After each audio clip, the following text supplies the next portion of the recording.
السلام عليكم البنات، مرحبا بكم في قناتي من جديد. ان شاء الله البنات جبت لكم دابا واحد المخمار اللي هو رائع وكيجي الحشوه ديالو متوزعه على العجينه كامله، ما كتجيش جهه خاويه وجهه عامره، كتجي رائعه البنات بواحد الطريقه اللي هي فزيله. وفي نفس الوقت البنات غادي ندير معكم بطبوط اللي كيجي خاوي وفتي ورطب ومفشفش من الداخل. ان شاء الله غادي تشوفوا معايا الطريقه جد سهله ان شاء الله. وإلا عجبكم الفيديو بارطاجيو مع الاخوات وخلوا لنا لايك باش تشجعونا ان شاء الله. تابعوا معي الفيديو لان الفيديو سهل جدا والطريقه جد سهله وغيجي معكم ناجح جدا لانه كيجي واعر صراحه. ان شاء الله تبعوا الفيديو البنات. لهذا المخمار غادي تشوفوا معايا غادي نحتاجوا جوج زلايف ديال الفورص، يعني الدقيق الابيض، نغربلهم. يعني هاد الزلافه الاولى غنغربلها، ضروري نغربلو باش كيجينا ساهل في التخلاط، واخا تكونوا مغربلينه من قبل فاش كتبغي تخدمي به سواء المخبوزات او الكيك، يعني كتعاودي تغربليه صراحه كيجي ساهل. هذه الزلافه الاولى البنات. الزلافه ديالي انا درتها راها كبيره، نتوما تقدروا ديروا زلافه متوسطه اولا صغيره على حساب شحال بغيتو ديروا. المهم انا هذه عندي زلافه كبيره.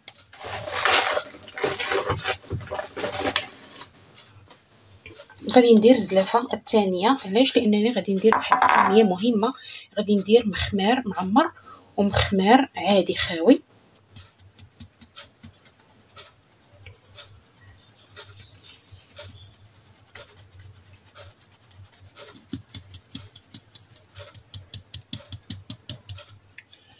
جوج زلايف ديال الفورص الدقيق الابيض، وغادي ندير زلافه ديال الفينو.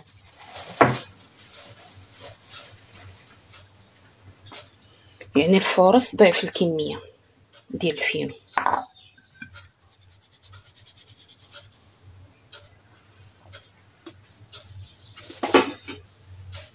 وهنا البنات غادي ننزل المقادير اللي غنحتاج.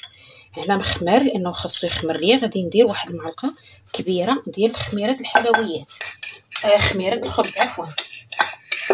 وهنا غادي ندير ملعقه السكر اولا ملعقه عسل، كتبقى اختياريه. وهنا ملح الطعام حسب الذوق. صافي البنات، هادو هما المقادير ديالنا. غادي نخلطوا الفورص مزيان مع القمح النواشف باش دائما العجينه ديالنا تجينا سهله.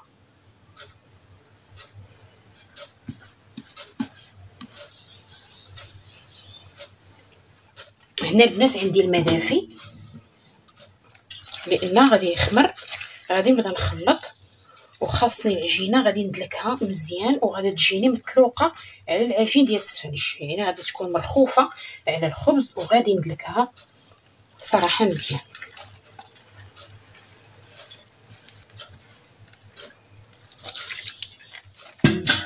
يمكن لكم البنات ديروا في العجانه، انا الصراحه كيعجبني نعجن بيدي.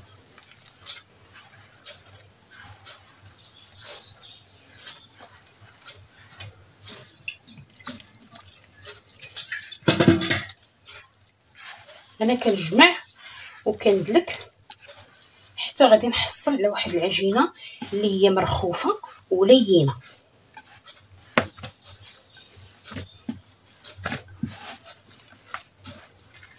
هنا غادي نضيف شويه ديال الماء لانني بغيتها مرخوفه، وما كنضيفوش في مره، يعني وانا كندلك وانا كنزيد في الماء.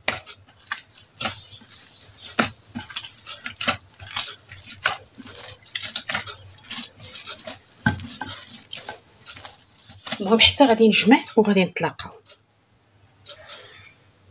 هانتوما البنات ها هي تجمعات وانا كندلك وكنضيف في الماء. يعني العجين ديالنا العادي التقليدي حتى كندخل فيها الماء مزيان ودائما مع الدليك.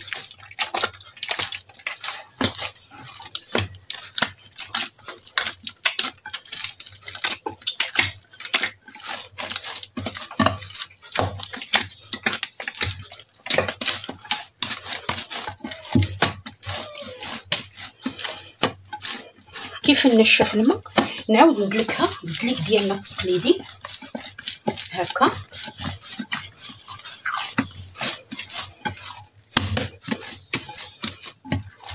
ونضيف واحد الرشيشه ديال الماء ان شاء الله. غادي نضيف ليها الماء وغادي ندلكها ونوريكم القياس ديالها اللي غادي يكون ان شاء الله.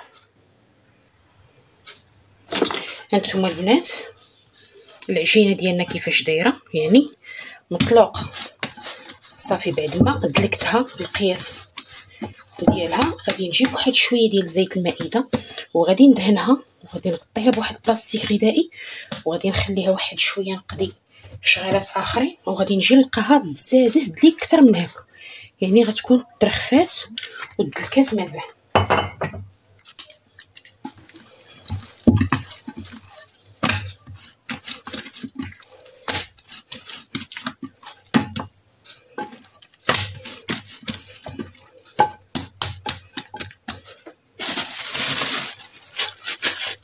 صافي نغطي عليها بواحد المنديل وغادي نساها غنجي نلقاها ترخفات مزيان ودلكات اكثر من هكا ان شاء الله. وغادي نمشي نوجد دابا الحشوه. البنات خليت العجينه ديالي كترتاح وجيت هنا قطعت الفلافل، يعني داك الشيء الحشوه غديري فيه اللي عندك، وواحد البصيله متوسطه.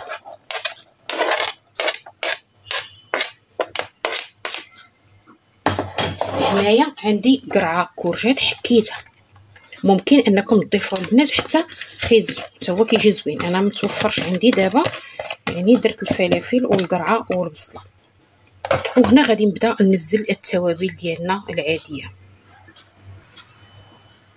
التوابل اللي غنديروا البنات هي الكركم كيبقى لكم الذوق ديالكم،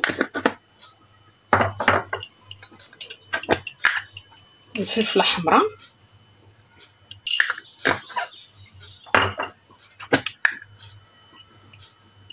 الابزار، ممكن انكم تضيفوا الهريسه الا ما كانوش الدراري الصغار، والكمون البنات يعني واحد الملعقه تكون يعني ماشي راس معلقه، تكون معمره يعني نصف ملعقه صغيره. الملح البنات ما غاديش نديرها لانني غادي ندير اكريش، يعني اكريش كتعرفوا راه مالح باش ما نزيدش عليا الملوحه. وهنا معلقه حتى هي معمراش ديال سكينجبير، بطبيعه الحال الزعتر اولا زعيطره. وما غادي نضيف لا زيت لا حتى شي حاجه، فقط اكريش. غادي نحل القرعه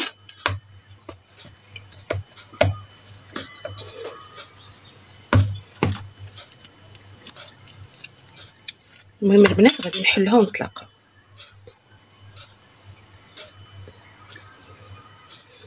غادي ناخذوا البنات الكميه ديالنا على حسب الذوق، وهذا هو اليدام اللي غادي تكون فيه هاد الحشوه ديالنا.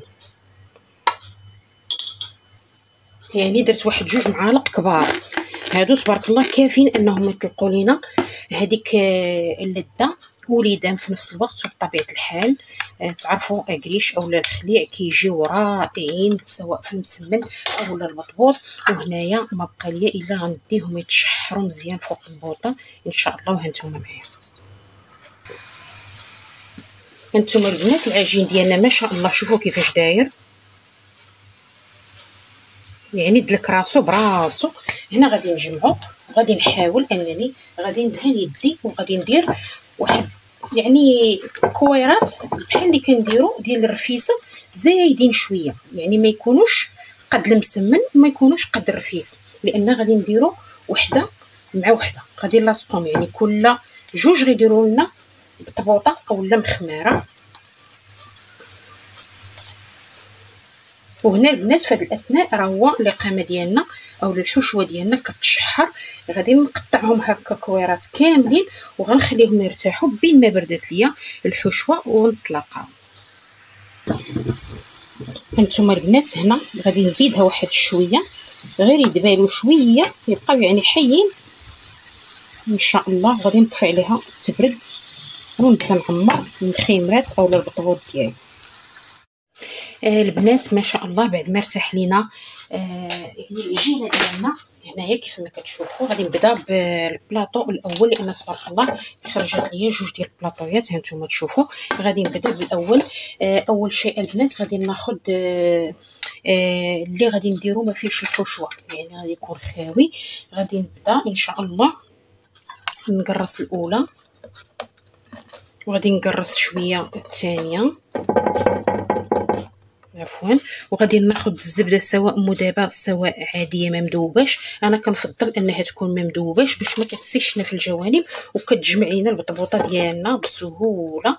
هانتوما البنات غادي نجي نجمعها وحده في قلب وحده كيف ما تشوفوا، وغادي ندير هنا على جنب شويه ديال القمح، يعني كيولي عندنا بطبوط اولا مخمار ديالنا عادي جدا.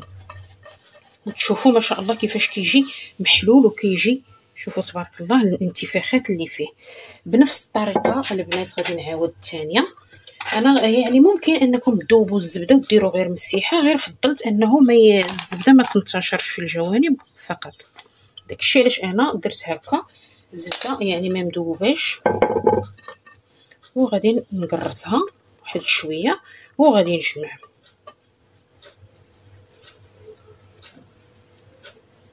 نتوما كيجي تبارك الله زوين مشهي. بنفس الطريقه غادي نستمر في هادو بين ما الحشوه كتبرد ونديرو الشكل الثاني. هنا البنات غادي نبدا ندير الشكل الثاني اللي حنا معمرينه. بسم الله. غادي ناخذ الحشوه يعني تكون بردات باش ما تقطعش لكم من الضبوطه وصافي. نحاول نديرها قدها وغادي نجي نجمع ثاني بنفس الطريقه.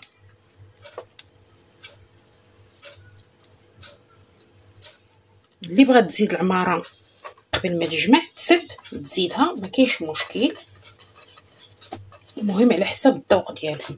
انا غادي نوريكم الشكل الثاني ديال فين ممكن انكم تزيدوا العماره، يعني الا بغيتيه يجيك عامر بزاف.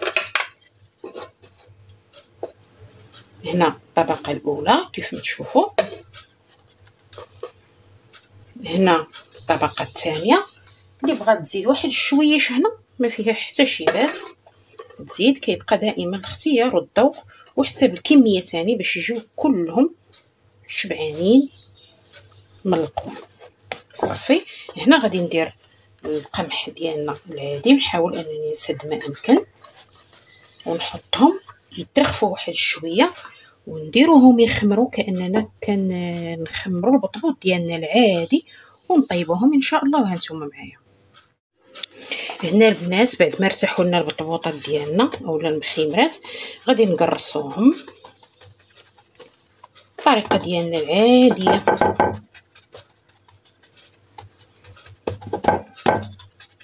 وغادي نديهم لواحد اللاطه اللي مفرشه ليها انا زيف وغادي نغطيهم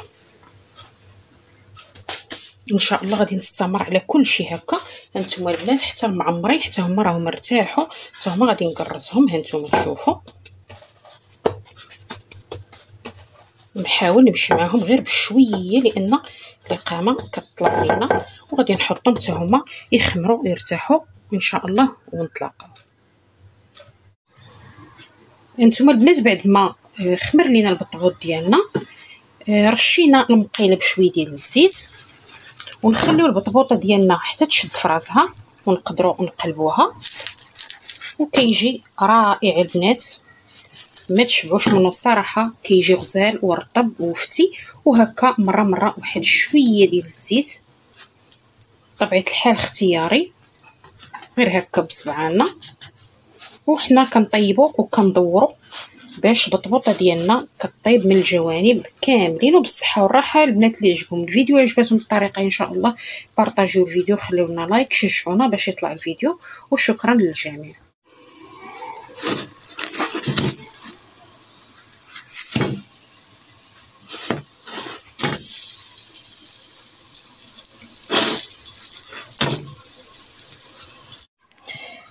البنات بعد ما وجد لينا البطبوط ديالنا شوفوا ما شاء الله كيفاش كيجي فتي وغزال ورطب بالنسبه لهذا اللي خاوي، وبالنسبه اللي عامر حتى هو كيجي شهوه منه الصراحه، كيحمق. ان شاء الله تجربوه. ولا عجبكم الفيديو بارطاجيوه الطريقه، وخليو لينا اللايك ان شاء الله باش كتشجعونا.